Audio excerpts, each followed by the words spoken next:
תנסה לעצור את עצמך. אתה לא מכניס אותו פנימה.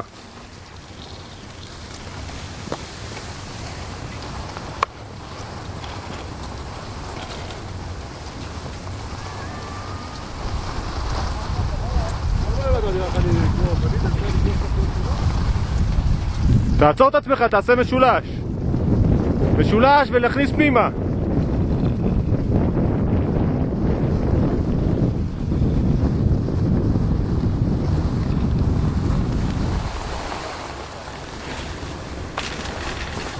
יש לך משהו להגיד למערכת?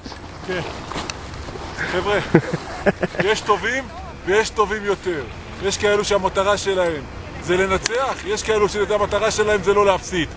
אני בבוקר, אסור לי להפסיד, בערב אני חייב לנצח. ככה זה הולך פה.